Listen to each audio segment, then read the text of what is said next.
باللہ من الشیطان الرجیم بسم اللہ الرحمن الرحیم سبحان الذی اصطى بعبده لیلا من المسجد الحرام الى المسجد الاقصى الذي باركنا حوله لنريه من آیاتنا انه هو السمیع البصیر۔ صدق اللہ العظیم۔ حضرات محترم، ماہ رجب المرجب کی آج 26ویں تاریخ ہے اور زیادہ حضرات کا قول یہ ہے کہ اللہ نے اپنے حبیب صلی اللہ علیہ وسلم کو سن 12 نبوی اور جو 27ویں رجب کو اللہ رب العالمین نے اپنے حبیب صلی اللہ علیہ وسلم کو ایک عظیم معجزہ جس کو معراج کہتے ہیں وہ کروایا، اور معجزہ جو رسول اللہ صلی اللہ علیہ وسلم کو اللہ تعالیٰ نے عطا کیا، یہ ایک عظیم الشان معجزہ تھا جو بیداری اور جسمانی دونوں عالم میں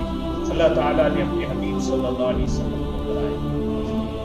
اور یہ کوئی روحانی یا خواب کی شکل میں نہیں تھا۔ اس طرح تو اللہ تعالیٰ نے اپنے حبیب صلی اللہ علیہ وسلم کو 22 مرتبہ، حافظ ابن حجر اسقلانی رحمہ اللہ فرماتے ہیں کہ اللہ تعالیٰ نے اس طرح کے نظارے اپنے حبیب صلی اللہ علیہ وسلم کو کرائے۔ لیکن یہ جو واقعہ معراج ہے، معراج کا جو سفر ہے، یہ جسمانی اور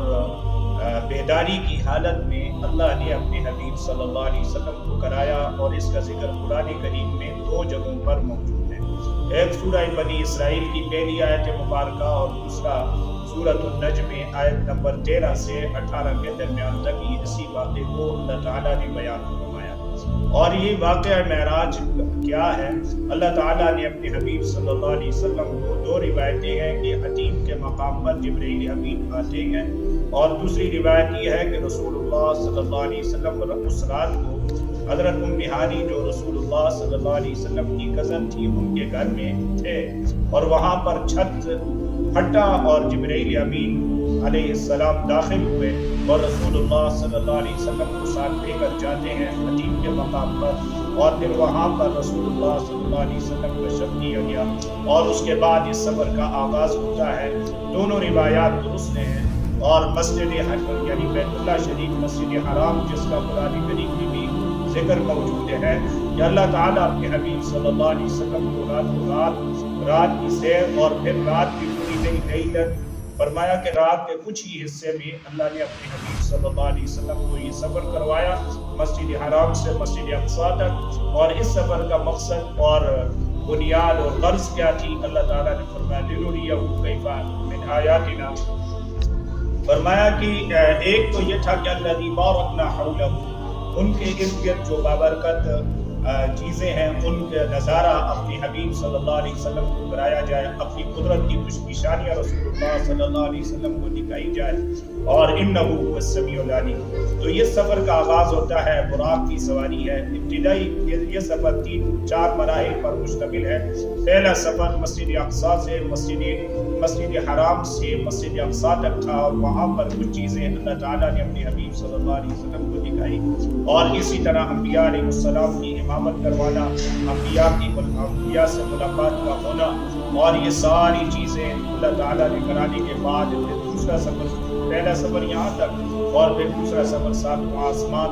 اور جبرائیل امین 7 نبی کے سفر ہیں 7 آسمانوں پر۔ سب سے پہلے آسمان کے اوپر حضرت آدم علیہ السلام سے ملاقات ہوئی، دوسرے آسمان پر حضرت ادریس اور یحییٰ علیہ السلام سے، تیسرے آسمان پر حضرت یوسف علیہ السلام، اور چوتھے آسمان پر